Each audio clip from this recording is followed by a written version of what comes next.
जो खबरें आ रही हैं कि महमूद अचकज़ई साहब से मुलाकात की ख्वाहिश कर रही है पीपल्स पार्टी, असद कैसर साहब वगैरह को अप्रोच किया गया, ये इत्तलात क्या दुरुस्त है?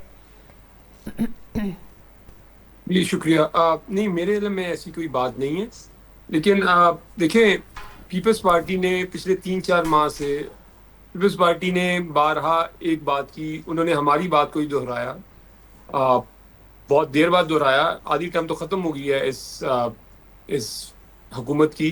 उन्होंने कहा जी कि ये फॉर्म 47 की हुकूमत है, ये तो 17 सीटें भी नहीं जीते हुए और ये तो काउंसलर नहीं बन सकते। तो उस पर राय के अंदर एक लॉजिकल जो इसकी जो प्रोग्रेस है वो तो यही होनी चाहिए कि आप एक हुकूमत को कह रहे हैं कि आपके पास मैंडेट ही नहीं है, या आप मुनाफकत कर रहे हैं। अगर आप मुनाफकत नहीं कर रहे तो फिर आपका तो लॉजिकली आपका तो इनके साथ बैठने का बनता ही नहीं है। और अगर पीपल्स पार्टी इस हुकूमत के साथ नहीं बैठती तो ये इस हुकूमत के लिए अपना वजूद बरकरार रखना, जो कि इन्होंने 17 को 120-25 कर लिया हुआ है, इनके लिए बड़ा मुश्किल हो जाएगा। तो अब ये फैसला पीपल्स पार्टी ने करना है। पीटीआई को तो अब पीटीआई का तो जो मौक़िफ़ है वो तो वाज़ेह है। हमने तो इस हुकूमत को पहले दिन से तस्लीम नहीं किया, इसलिए तस्लीम हमारी कोई पर्सनल रीज़न नहीं है। रीज़न ये है कि ये पाकिस्तान के अवाम का मैंडेट है, और पाकिस्तान के अवाम का मैंडेट जो अगर पार्लियामेंट के अंदर रिफ्लेक्ट ही ना हो रहा हो तो फिर तो वो पार्लियामेंट लोगों की नुमाइंदा पार्लियामेंट नहीं हो सकती।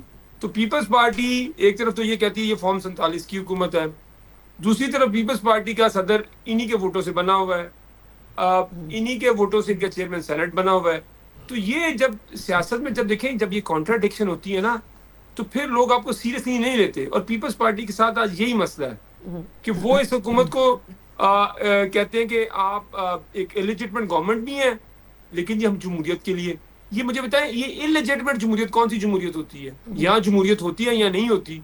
ये तो कोई जमहूरियत नहीं है ना। ये तो फिर अपने अपने अपने अपने खानदानों के और अपने अपने इंटरेस्ट को प्रोटेक्ट कर रहे हुए ना, लोगों का तो इनको कोई ख्याल नहीं है। फिर तो काश ये जमहूरियत को बचाने की बजाय नहीं, लेकिन आतिफ साहब, माजरत आपकी बात काट रही हूँ, लेकिन जिस तरह आप बात कर रहे हैं, अगर तो पीपल्स पार्टी, हमें याद पड़ता है 2024 में भी जब इलेक्शंस हुए थे तो पीपल्स पार्टी ने ऑन रिकॉर्ड कहा था कि उन्होंने कि पीटीआई आए, आके गवर्नमेंट बनाए, हम उनको सपोर्ट करेंगे। मतलब उन्होंने प्रेफर किया था नून लीग के साथ जाने के बजाय वो पीटीआई के साथ जाएं, लेकिन फिर अनफॉर्चुनेटली वो नहीं हो सका और फिर बादल नखास्ता उनको नून लीग के साथ जाना पड़ा।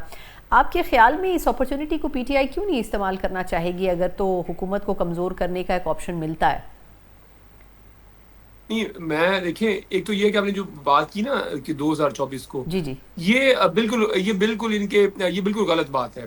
पीपल्स पार्टी जाने ही नून लीग के साथ जाना चाहती। देखें, ये पीडीएम में ये इकट्ठे थे, ठीक। इन्होंने जिस तरह इन्होंने सिंध हाउस के अंदर मंडियां लगाई लोगों की, उसके बाद इन्होंने 1.5 साल इकट्ठे हुकूमत की, तो उसके बाद सिर्फ 3 महीने बाद ये पीटीआई के साथ कैसे पीपल्स पार्टी आ सकती थी? या पीटीआई पीपल्स पार्टी के साथ तो बिल्कुल ही नहीं जा सकती थी। उसकी उसकी एक बड़ी बड़ी उसकी रीजन ये थी कि हम समझते थे कि जो सिंध हाउस के अंदर मंडी लगी, लोगों के ज़मीर खरीदे गए, लोगों हमारे 14 लोगों को वहां बिठा लिया गया, और फिर एक फेक ऑपोजिशन। देखें, पाकिस्तान के अंदर बड़े बड़े तमाशे हुए। वो 14 बंदे जो कि पीटीआई के टिकट पर इलेक्ट हुए, वो असेंबली के अंदर बैठे हुए थे, और वो सब ने फिर नूनी का टिकट ले लिया। मुझे बताएं, वो कौन सी ऑपोजिशन थी?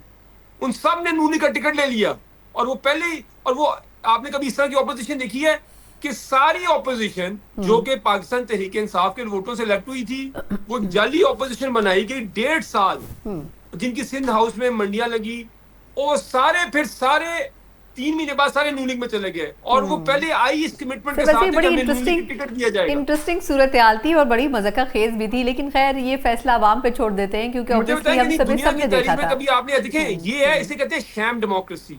ये शैम डेमोक्रेसी होती है। ये आप एक डकोसला करते हैं, आप सिर्फ एक एक्टिंग करते हैं। जैसे फिल्मों के अंदर बड़े बड़े सेट नहीं लगाए जाते, वो लोग समझते हैं कि ये फिल्म ठीक है, लेकिन वो स्टूडियो के अंदर ही सिर्फ उसको एक कैमरे की मदद से उसको ऐसे प्रोजेक्ट किया जाता है कि बड़ा कोई रियल सीन है। उस तमाम गलत है। तमाम 14 लोगों ने पीएमएलएन का टिकट लिया है, और इस कमिटमेंट पे थे, वो आए कि हमें आप अपना टिकट देंगे। चले